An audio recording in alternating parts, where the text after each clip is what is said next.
everybody. My name is Jennifer Scheich, and I'm the editor of Farm Journal Support and a member of the LPC Board of Directors.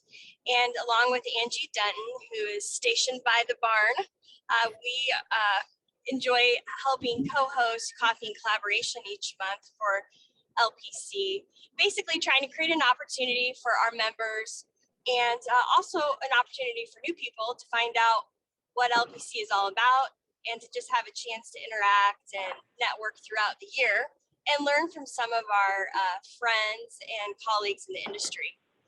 So I don't know about you, but obviously this last almost 2 years now has been pretty crazy. And I think a lot of things have changed in the field of agricultural communications. And I think one of those arenas that has seen a lot of change is the role of a freelancer. And so I'm excited to introduce you guys to two of my colleagues today, Rachel Robinson and Susan Rody. And they're going to be sharing here in a little bit about their freelance relationship that they have between Rachel, a freelancer, and Susan, the director of communications and marketing. No, I'm saying that wrong, Susan. Farm Journal. Director of Marketing. I just added a little to your title there, sorry. But before I turn it over to them, I'd like to first start off and introduce you to Lindsey Ruft, our Executive Director of LPC, to share a couple quick announcements, and then we'll give you a couple instructions before we get going today. So thanks again for joining us. Lindsey? Thanks, Jennifer. Good morning, everybody, and welcome to Coffee and Collaboration. Just a couple announcements. The November Actiongram will be coming out at the beginning of the month of November, and I just wanted to give a shout out on that to be watching your email for that. There is going to be quite a bit of news coming out for the end of the year. One of the biggest things that I wanted to highlight is that it's about time to start nominating folks for LPC's biggest awards. So that would be the Headliner Award and then the Hall of Fame Award. And those are the awards that we will announce. We typically announce those winners at the NCBA luncheon in February. And then we recognize them at Ag Media Summit next summer. And so those applications are available on the LPC website, but it's that time of year where we'll start doing a call for nominations. So if you know some folks that you think are worthy and deserving of some recognition in those two ways, please be on the lookout for that.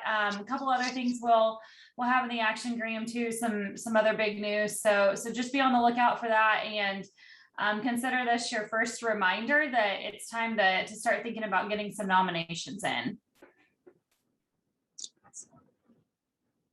Okay, thank you, Lindsey. I apologize for being in my car. I'm on my way to the MPPC Pork Alliance meeting in Des Moines, and so I am joining in today from I-80. So shout out to some of my Iowa friends. I feel close to you right now. But before I move into that, I just want to say one thing, because I'm probably going to have to jet off here before this call is completely finished. Please mark your calendars for November 17th. Our next Coffee and Collaboration is going to be on sports photography, and we're going to have a really fun perspective with Dr. Lindsey Kennedy from Texas Tech and her father-in-law, and they're going to be talking about sports photography. He is a photographer for Texas Tech Athletics, so I'm just excited to be able to learn from them and to be able to have some application to what we do a lot of the time with livestock photography. So please note your calendars for that date. Okay, so turning back to our session today, please note that in the chat section, feel free to ask questions there. Angie's going to be monitoring that, and she'll bring up those questions at the end after Rachel and Susan make some opening comments and introductions.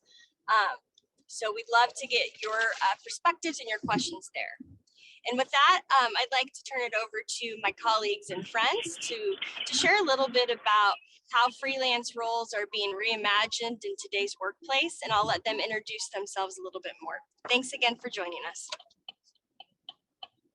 Well, thank you so much, Jen. I guess I'll go first, but first of all, it's an honor to be asked to be part of your coffee and collaboration today. So thank you for the invitation. So I've had a long-standing relationship with Livestock Publications Council and so many of the people that are still active and involved. So it's great to be back amongst friends and talking about a topic that's really important to all of us. So, but my name is Susan Rody. I'm Director of Marketing for Farm Journal.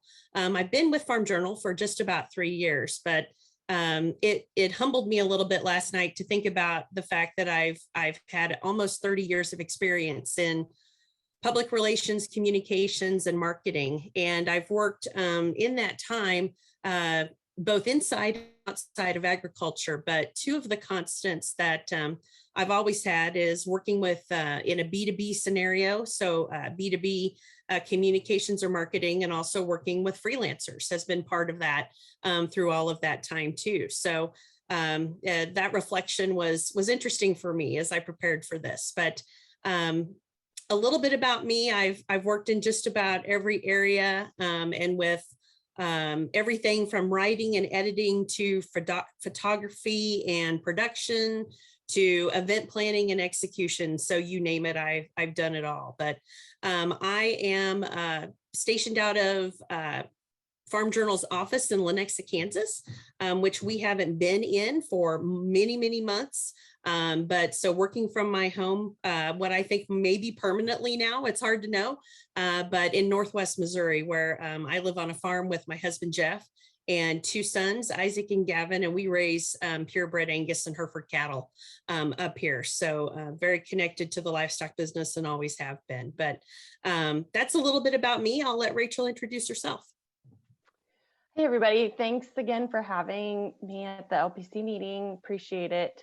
I graduated from the University of Missouri a little over 11 years ago, have worked at 2 different ag agencies and then at the American Angus Association, and have been freelancing now for a year and a half, and have been actually working with Farm Journal pretty much that whole time I've been freelancing.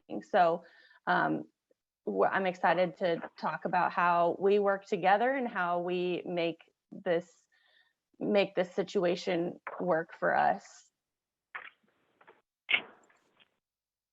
So I'll start our conversation just kind of on the client side of what we do, and tell you a little bit about how Farm Journal uses freelancers. And as a media company plus a lot more. We do a lot more than media, but that's what most people know us as. We've got almost 30 brands that we work with, 30 different media platforms or brands that I work with in corporate marketing. So a lot of moving parts and pieces and a lot of balls in the air all at the same time. So when people think of Farm Journal, they think of people like Jen Sharp, who edits publications for us, or does writing or editing or photography or whatever the case might be. But a company like us, we have a lot of different things going on in a lot of different places. And so we're using freelancers in ways that you probably didn't know or could imagine. But in that scenario, we probably work with between 20 and 30 freelancers on a regular basis. So some of those freelancers are just that, pure freelancers that we worked with on a project basis. And then some of those folks are contractors. And we have a pretty good team of contractors that we work with annually that we're contracted to do so many number of hours of work a week. And that could be in writing, proofreading, project management, event management, you name it. Some people work just on events and webinars for us. So, but we have many people that are contractors that work between 15 and 30 hours a week. And we have them contracted to give us that time throughout the year for whatever's needed. But we really consider this team an extension of our Farm Journal staff. And to be honest, we could not get everything done we need to on a daily basis without them. So they truly are a supplement to what we do. If we all of a sudden decided that we were going to do away with contractors and freelancers, we would definitely have to bring more full-time people on board to make up for the time that they give us each day. But we do consider them part of the team. We give them Farm Journal email addresses. We include them on weekly status meetings and calls. We get them into the budgeting process and the budget management process. And so they do work literally as a supplement to our Farm Journal team in every way. And it's been a really mutually beneficial relationship. I think for them to have that guaranteed amount of work throughout the year that they can count on, and then supplement what they do with other projects. And then for us to know that we've got a team of freelancers and contractors that know Farm Journal and know how we operate, that can jump in and help us get anything done any day. Another thing that we do, which I'm sure all of you do too, because a lot of you have interns and also work with a lot of freelancers, is just leveraging those current and past interns. And so one of the things that we do is we will have some summer interns, and almost always we turn those interns into contractors for us. So they continue on with us for whatever their college schedule will allow at a certain dollar per hour, and we just pay them hourly. It's been a really good situation, I think, for the students as well as us, to get some additional extra hands to do the work, and then for them to have the additional income as a part-time job in lieu of something they might do on campus or in their local college town. So that's worked really, really well too. So, but one of the unique situations we have this year is we have 3 people on our team that are going to be gone on maternity leave at the end of this year. 2 are full-time employees and 1 is a contractor. And so we are using freelancers, 2, 3 interns and 1 contractor to cover those maternity leaves in multiple directions. So some of them are working on more than 1 position that we need to cover. But we just don't have the extra time and resources from our full-time staff to absorb those roles.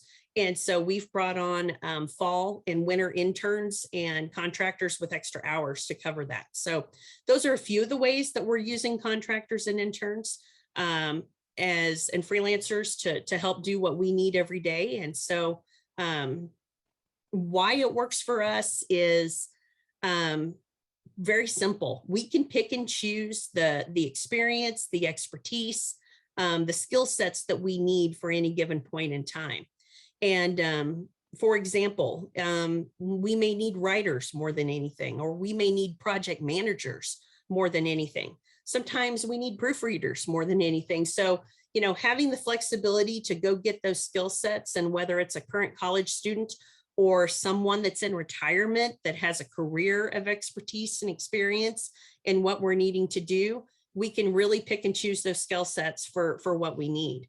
It's also easily scalable. So for example, and Rachel may talk about this more, but we've done 10 hours a week with her up to 30 hours a week with her. So depending on our workload and our needs and her availability, we can really scale that to what we need for any given situation.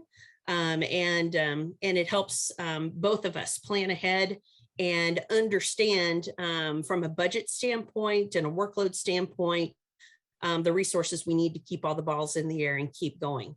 And so the planning ahead was critically important with the maternity leaves that I just talked about. We knew that those gaps were coming and that we needed to get them filled. And so getting enough people on board to make that work has been a real game changer for us. It's also a great way to source people that may not only work for you as a contractor or freelancer, but have talent that could be beneficial to other parts of the company. So in the search for the interns to fill the maternity leaves, we found a video production person that was a great resource to our broadcast team. And so, keeping your eyes open and looking for freelancers and contract talent has been beneficial to us overall as a company, especially as we look for just everything out there available to us and what we might need or use. And one of the most important things is working with freelancers and contractors for us has been the flexibility when you have changes in the budget and workload. So just about every company has budget changes as you get into the 3rd and 4th quarters of the year. And so it's been good for us to be able to make the shifts that we need to from an overhead standpoint with labor expense. If we feel like we're getting things covered at the end of the year and we don't need as many hours, we pull people back. And that helps us meet our end of the year goals as well. So lots of advantages and lots of ways that we make freelance and contract people make our business run every day. And it's been a really, really great situation and system for us. I'll turn it over to Rachel. Yes, so as Susan said, it's also great from my perspective as a freelancer. I work specifically with Susan and her team on marketing, mostly Farm Journal events.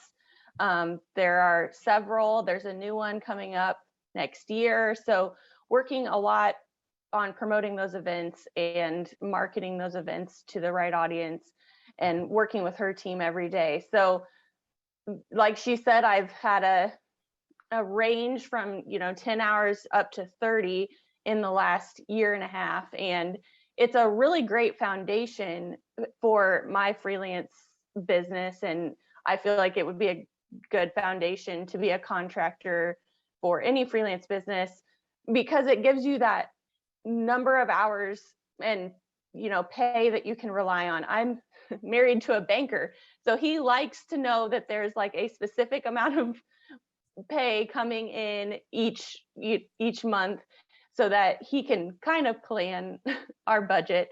But then obviously I supplement that with project-based work. I actually am contracted for hours for 2 different companies, so I just balance my time, and it allows me to plan further in advance. So I know that I am working a certain number of hours with Farm Journal as of right now through a specific date.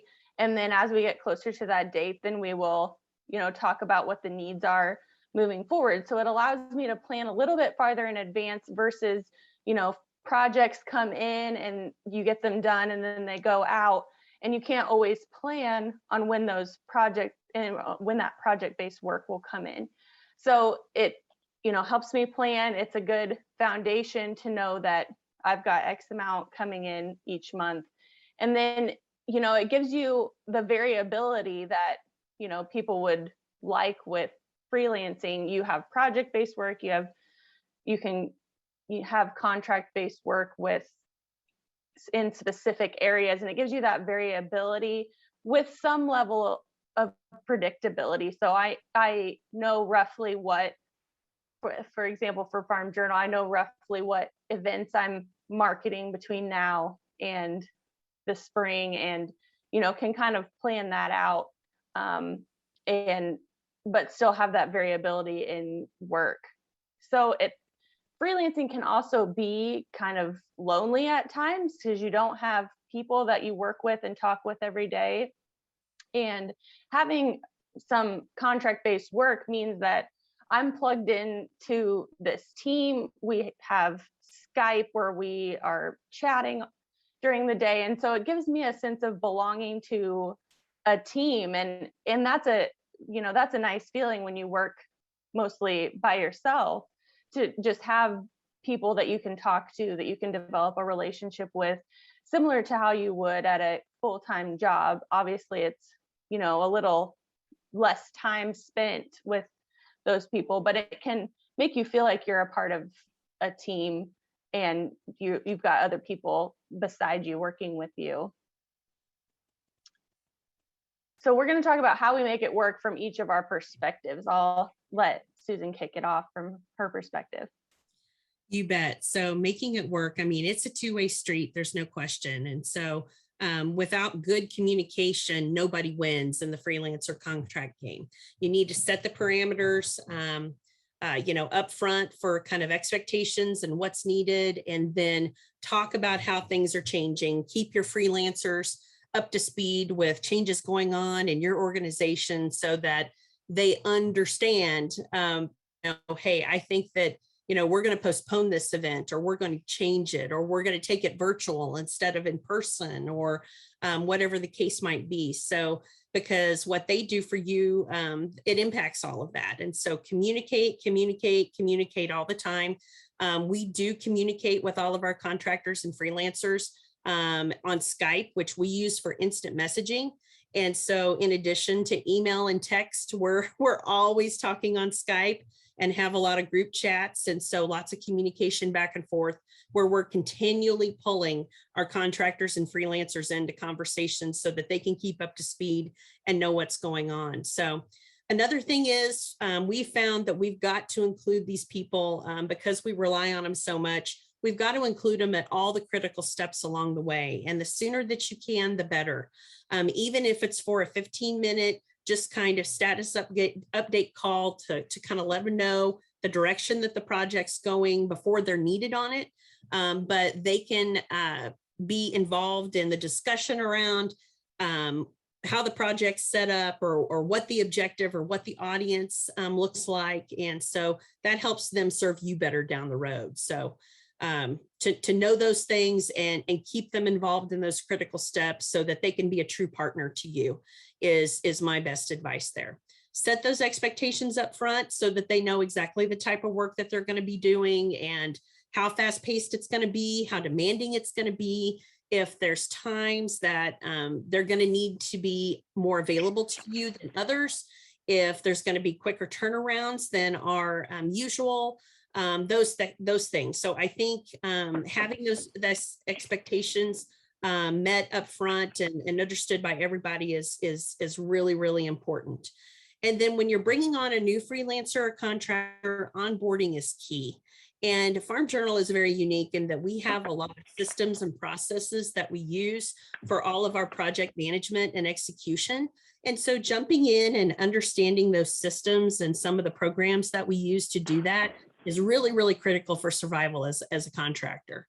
And so we just completed onboarding of 4 new contractors and freelancers. And so we brought them in and showed them our systems and taught them how to use them themselves and set them up so that we can set them up for success as being more independent, which takes the burden off of us to walk them through those processes multiple times or do things for them that they could easily be doing themselves with a little bit of training and guidance. And so that onboarding and just teaching them a few of the systems and ways that you want them to work, I think is really, really super important. So, and yeah, Rachel, I'll let you talk a little bit about how you make it work. Yes. So at the beginning, especially, I had 2 different contracted jobs and then some project-based work happening all at once. And I really felt a pressure to get up to speed quickly.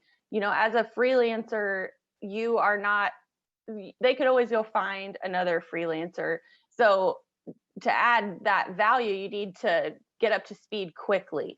And so that might mean that you spend some extra unbillable time, asking questions, some like more general, how is the company set up, getting to know your coworkers, where you kind of figure out how people like to work, what's the culture like, how do we talk to each other, how does work get done. Those type of things are extra important when you're a freelancer or a contractor for a company. When you have a full-time job, you kind of have quite a bit of grace.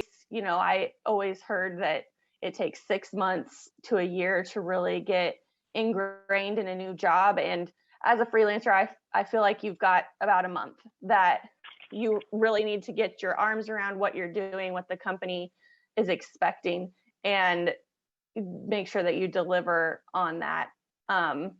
And so that's what I try to do. And I think that's important. And then, coming from an agency background, you're always told to make sure you're making your client look good. And so I try to make sure that I'm always adding value at every turn, that I'm going above and beyond what's asked of me, so that you make a good impression. Again, as a freelancer or contractor, you're not guaranteed a job. So you want to make sure that you're adding that value, you're proving your worth at every turn. So if there's extra things that you can do or things that you can step up and take control of helping out the people that you work with and work for, I think that's really valuable. And then from freelancer side, communicating is just as important as it is from the company side. Making sure that people are up to speed. They know if you're going to take a certain project or if you're working on something currently, that they don't have to worry about it. Just making sure that there's that constant flow of communication, both so that the company and people you're working with feel at ease that you have it under control, and also just so that you don't end up duplicating work or something along those lines. And then setting boundaries and expectations. So for me, with the 2 contract roles I have, I tend to keep my emails open both emails open at all times. And I personally just do things as it needs to be done. So I don't necessarily say, I'm going to work from this hour to this hour on this day for you guys, because things need to keep moving, especially for Farm Journal. Things have to keep moving when they're ready to be moving. So I watch and put in hours based on when things are ready, when things need to be done. And I try to be available like a full-time person. So I'm, available over Skype, I'm available over email, and I answer emails as quickly as I can, and try not to set too hard and fast of boundaries so that I can, have that flexibility to get things done when it needs to get done. Sometimes it's not always quite that clean, but try to be available like a full-time person to move things along while still, managing my hours and making sure that, I'm not putting in more than I'm supposed to. But just kind of being aware of everything that's going on as it's going on, and evaluating, does this need to be done right now? Can this wait till tomorrow morning or next week, based on my hours? So it's a lot of balancing and thinking, where does this fall in the level of priority? When does it need my attention? That kind of thing. And then lastly, if you are contracted to do a certain number of hours, then sometimes things will come across your email that, you might not choose to do. If you were choosing project-based work, you might say, that's not something that I want to do. And you have the flexibility as a freelancer to do that when it's project-based work. But when you're contracted for a certain number of hours, and like I said, you're trying to add value at every turn, sometimes things come across that, you just can't be too good for. You have to it needs to get done. And that's your role, is to fill gaps. And so you set your ego aside and you make sure you get it done.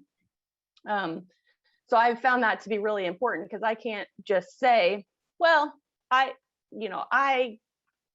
too good to do that, because I'm contracted for a certain number of hours and to do the job, and I need to make sure that it gets done. So sometimes you can be a little less selective if you're contracted versus if you just do project-based work, then you can kind of pick and choose the projects that you want to do versus things that you don't. So how do you get started? Yeah. Do you want to go first, or you want me, Rachel? Sure. Okay. So from a freelance perspective, you need to just seriously identify your strengths. You might talk to previous coworkers, or, evaluate what people have said, who work with you in the past. Really identify your real strengths, not necessarily the things that you want to be your strengths, but what are your actual strengths, and be honest with yourself about them. And then what would you like to do? Maybe you're really good at something, but you kind of want to move away from that in your career. So, evaluating what are your strengths, what would you like to do, and then determining who you'd like to do that work for. What are some companies that utilize freelancers and contractors? And then, kind of make a short list of those. Who would you like to work for? Who would be good to work for? And then outline your availability. So, and sometimes that fluctuates depending on what your other clients and other needs are in different seasons in times of your life. So outlining availability. I know that I have X number of hours a week. I could potentially go up to this many hours a week, and kind of having a range in your mind and knowing how available you are. And that requires, some organization and looking at your schedule and being able to, fit things in and having kind of a timeline mindset for your work life, and then establish what pricing you want, and that might be based on what you need. So to some extent, my husband tells me based on our budget that I need to work X number of hours a week for X number of money. And so that's like my baseline, my foundation. And then any project-based work is like gravy on top of what I have to have, and to make sure that we can live. So, sometimes I gotta put in some extra time because we need to save up for something, or, something like that. So outline your availability and what your pricing needs to be, what your budget is, and then start reaching out to your network and seeing who might need some support, who might need some work. And ultimately, just through word of mouth is kind of the best way to get your name out there, get established, get some contracts rolling. So on the client side, I think, most of you have probably hired or worked as a freelancer, but, the first thing to get started is just identify your gaps and needs, and what your needs are. And sometimes it can be writing, sometimes it can be, like I said, project management, but sometimes it might depend on the time of the year and what you have going on. But really, as you look at the year and you look at the next quarter, the next few months coming up, identifying where you're going to run short on resources and what you're going to need to get over those really demanding patches on your team. So that's really the first step. And then past that is to determine the timing and the hours that you're going to need. So for example, when we first brought Rachel on as a contractor, we said, hey, we want to bring you on for 15 hours a week starting May 1st. And but at that same time, when we talked to her about that assignment, we said, however, at the 1st of July, we're going to want to bump you up to 25 hours because of different projects and things going on. And then we want you to work at 25 hours until the 1st of October. And then after that, then we may go and see what we need from there. So, just because you can't give a lot of hours to a contractor doesn't mean that as you go down that path with them and they become a closer partner for you, that they aren't willing to be flexible for you too. And so determining the timing of when you need that help and the hours that you need is another place to get started, and being upfront with those contractors about, hey, I need you for this right now, but I think there's opportunity to do more things later in the year or more things next year based on some of the work that we're doing right now. So I think that helps them look at timing and workload too, and helps them plan ahead to help you best that they can. Of course, it all comes down to budget in the end. I mean, I would hire more full-time employees if I could, but budget is what it all comes down to is what we can afford to pay in our working budget. So outline that budget up front and know how much freelance or contract budget you have at the beginning of the year. And always, I mean, my advice to all of you is you never know what's coming sometimes. And so if you are in that budget planning process right now for 2022, my advice is to put a freelance budget in there, even if you've never had one before, even if it's $1,000, if it's $2,000, just start to think about how you can supplement what you're doing and make your team run more smoothly with freelance help. And so get a line item in the budget that you can work with, and then work with the folks that help you outline those budgets to increase it as needed, decrease it as needed, but make it a priority in your planning every year moving forward, and make it something that you consider when you look at planning every year.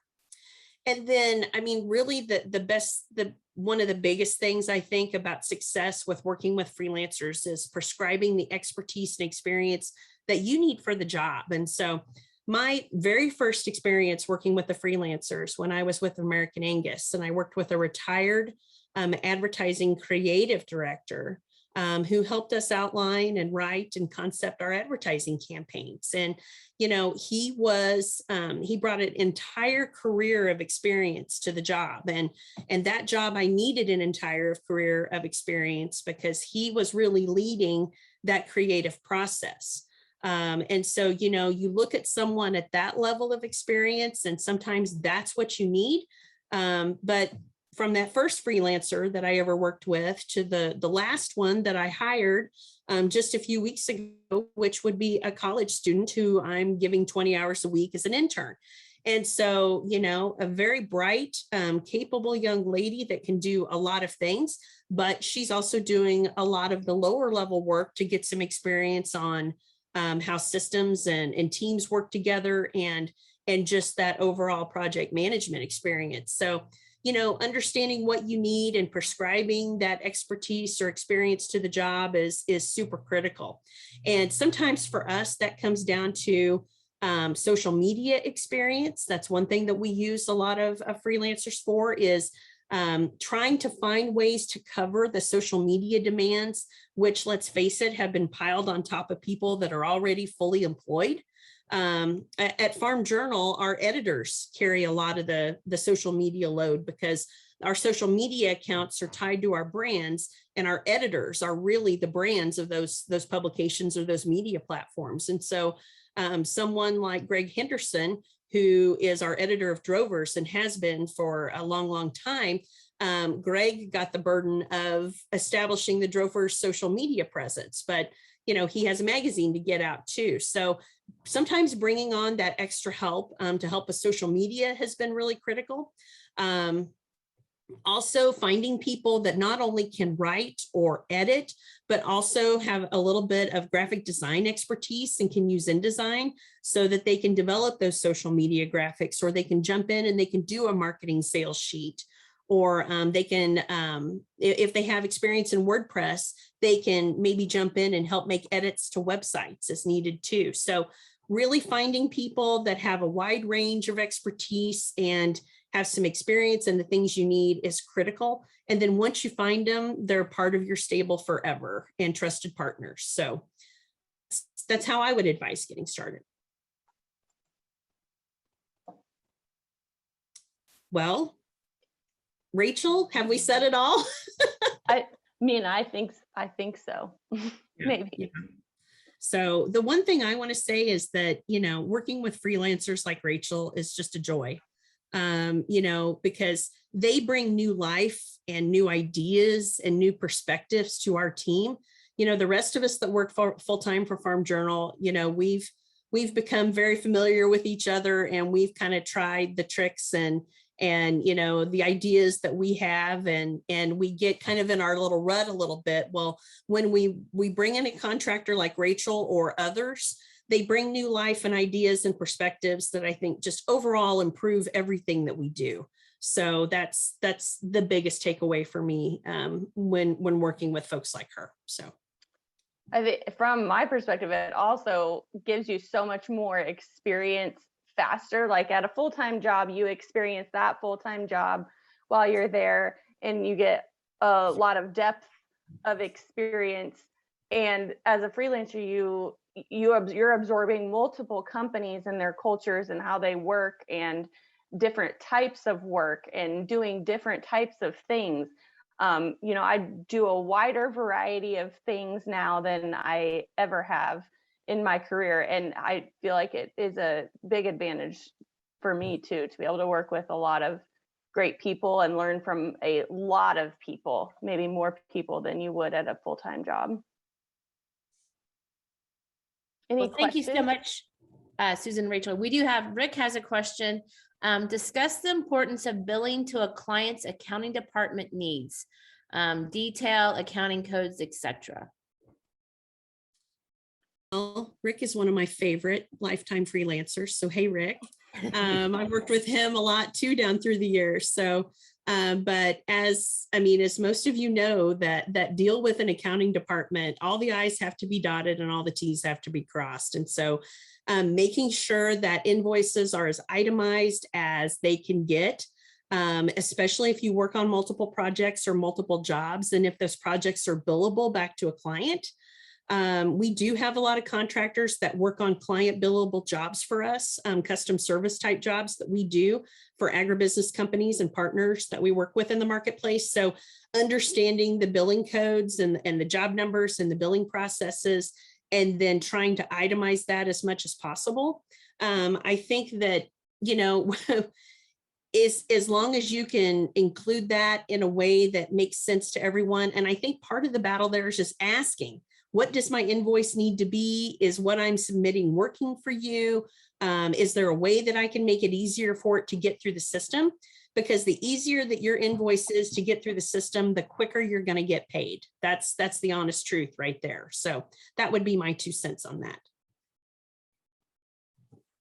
Somewhat along the same lines, one of the questions I hear a lot, and I always see on these AgCom or communications practitioner chats on Facebook is, what do I charge? It seems like new college grads or people who are new to the freelance space always want to know how to base their rates and how to really start that pricing structure. So I think it'd be interesting to hear from both of you, from your perspectives on advice in that space. So from my perspective, from a contract perspective, I tend to be more flexible with that because it's more volume of hours. I kind of have a baseline, like I won't charge less than this. But then it's kind of working with the company on their budget. Like, I don't want to price myself completely out of a contract-based job.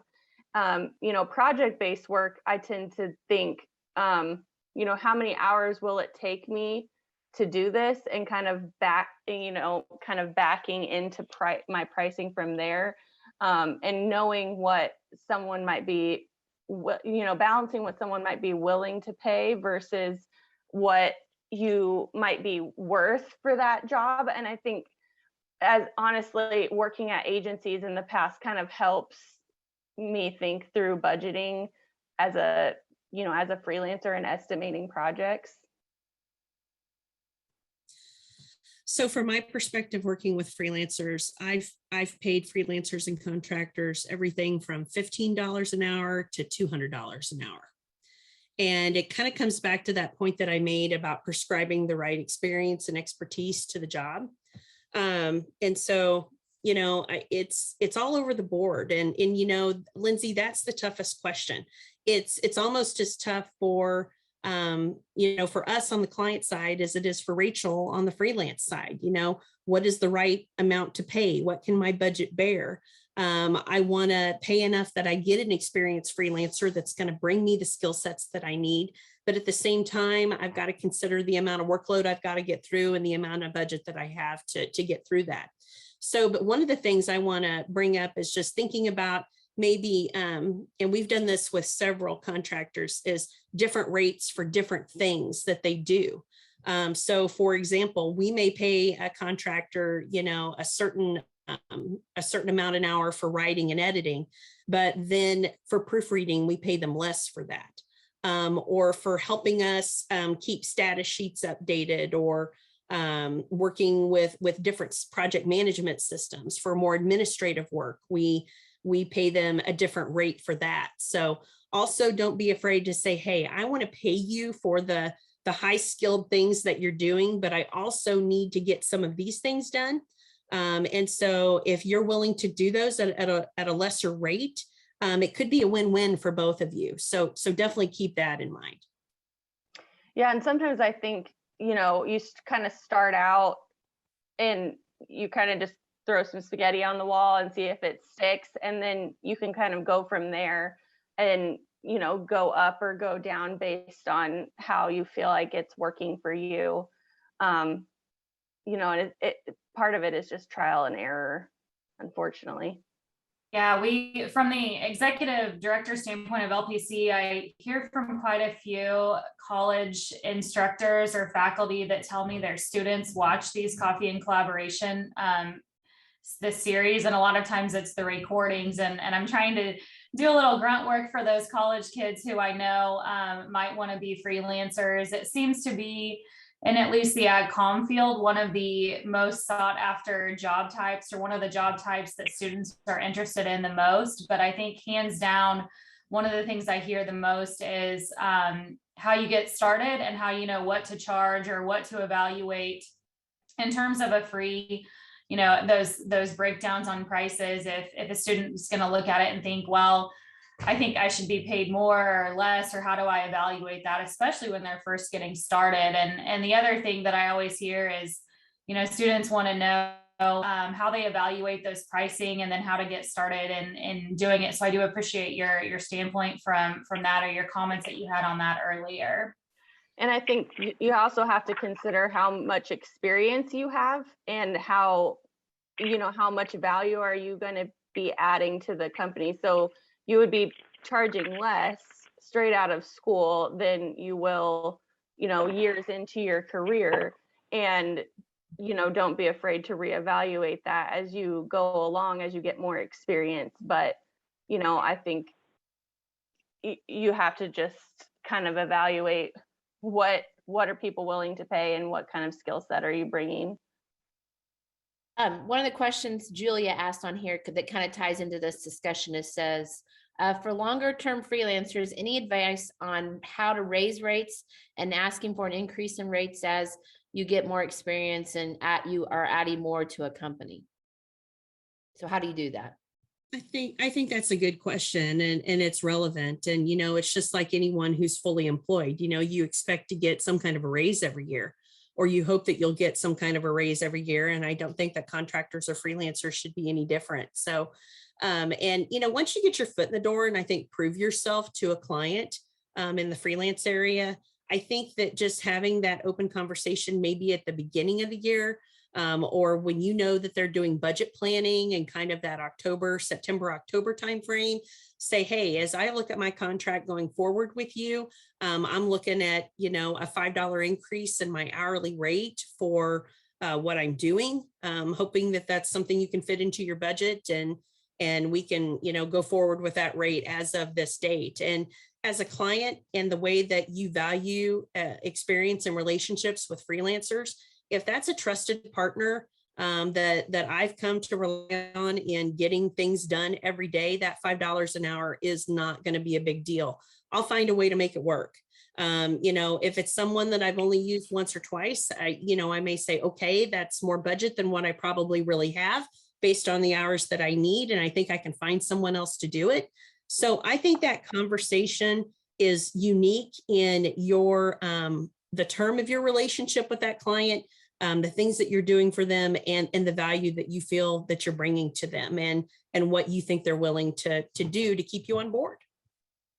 Yeah, absolutely. And something I tend to bounce, I have kind of a core group of people that would be hiring freelancers that I kind of bounce rates off of. And sometimes they're like, that is not enough. That is way too much, especially if it's a project or something, how much is this a good amount for this type of project, this type of work? So, kind of find a network of people that you trust that you could bounce things off of too.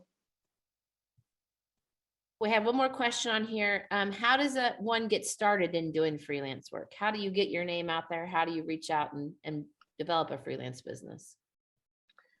Well, for me, I kind of just, fell into it really. Had people who were looking for freelancers, and so I kind of reached out. I got one client and then reached out to more clients and had people that, needed work done.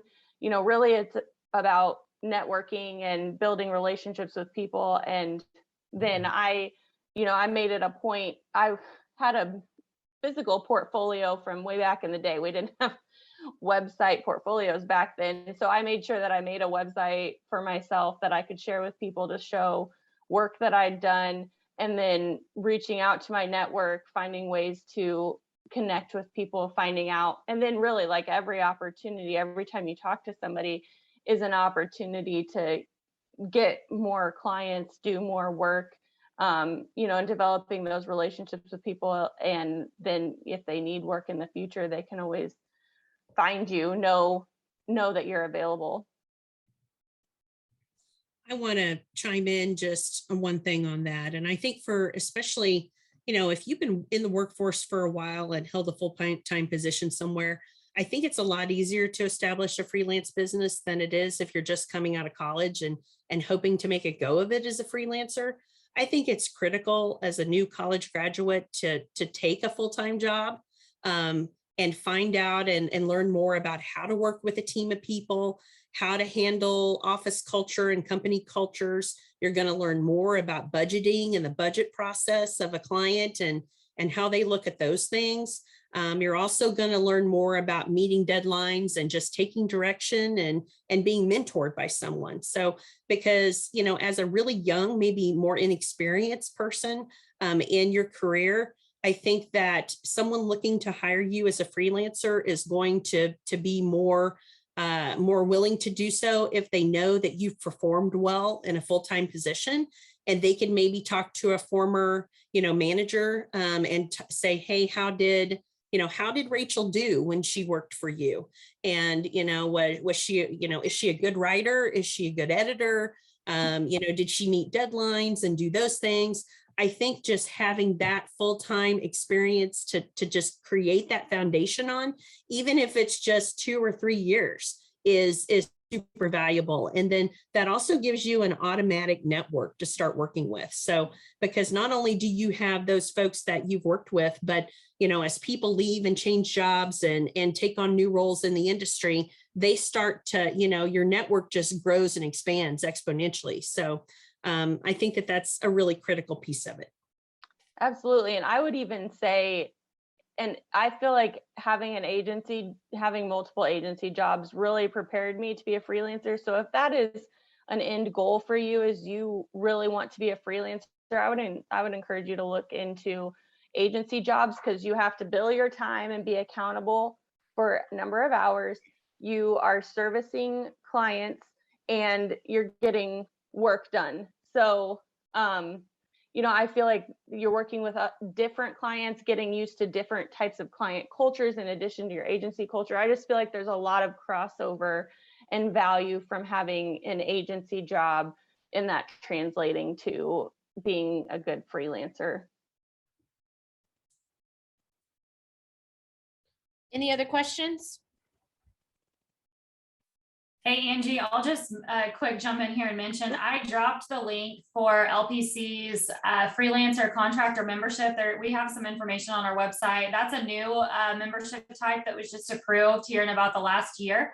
So for any folks that aren't freelance contractor members of LPC or are interested, we do have that. It's the same as a service membership. It's just discounted to a lesser fee to reflect essentially that one-man band in employment versus an entire company. Yes, thank you. We'd love to have you guys join, or and spread that word to other contractors or freelancers that you guys deal with. Thank you, Susan and Rachel, for sharing your knowledge with us. This has been a really great presentation. After I get home from the Royal, I'll get it edited and put up on our social media channels and on our YouTube channel. But thank you guys for sharing your knowledge. It's been a great conference. Don't forget, our next one will be November 17th, I believe it is. I shared that in the comments. It's going to be on photography, like Jennifer said. But if any of you have any ideas for future coffee and collaborations, don't hesitate to reach out to Jennifer and I. We're always looking for new ideas and new presenters to help You know, it's a great way each month to get together and share ideas. We are planning to have one in December, but it's going to be a fun one. We're working on some ideas. We'll let you keep you guys posted on that. But thanks again for participating. I'll get it posted, and everybody have a great day.